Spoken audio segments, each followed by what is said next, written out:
Hello everyone and welcome to another episode of the Tech Handshake. I'm joined today by Andy Cutler. Hello there, Paul. Andy, tell us about yourself. Well, I'm going to get handed this amazing microphone. Well, I've been in data probably for around 20 years. So I actually started as a web developer and I got given the responsibility of using and writing stored procedures for a brand new SQL Server 2000 license, which I know isn't exactly like the oldest version of SQL, but pretty good. I just got really interested. So I then learned all about RDBMSs, ACID transactions, database normalization, and then that got thrown out the water when I got introduced to data warehousing. So around 2005, I was shadowing a consultant who worked for a consultancy who was putting MicroStrategy into a company. However, I had to learn all about style schemas. And I had to learn about dimensional modeling. And that just fascinated me. And then from that, it was into the SQL Server stack. So we're talking SSIS. RS. Yeah, I was not too good at the RS, I must admit. I just about got by with the analysis services, but SQL data warehousing. Yeah. And then that really kind of progressed and transitioned into what, we're kind of doing in the cloud now.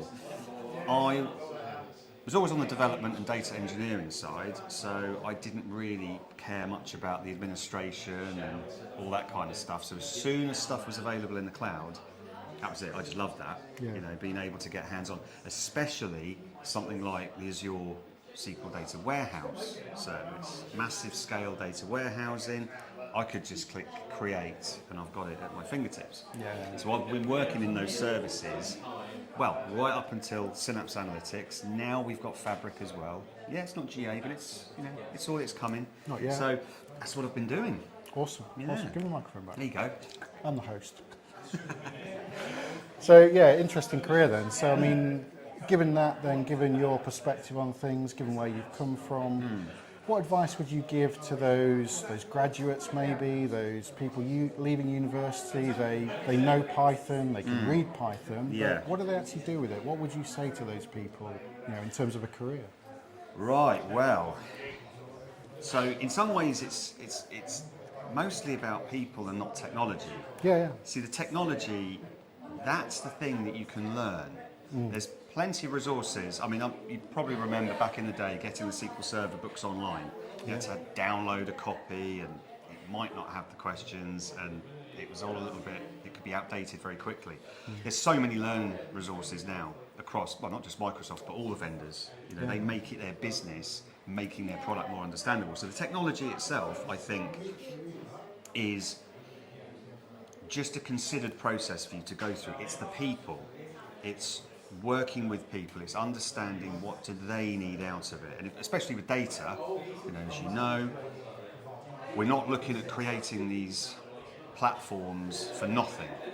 We need to give answers. We need businesses, organizations, people to be able to answer questions. So having a thought about how you're using that data is probably as important as the actual technology itself. Yeah. So I would definitely recommend understand the technology that you're working with, but it's people as well.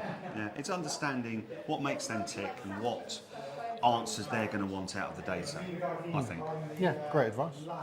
Thank you, Andy, and thank you, viewers, for joining us. Thank you for being on this episode of the Tech Handshake. No problem. Thank you for inviting me on. Bye. Would you like to drop the microphone? Thanks, mate.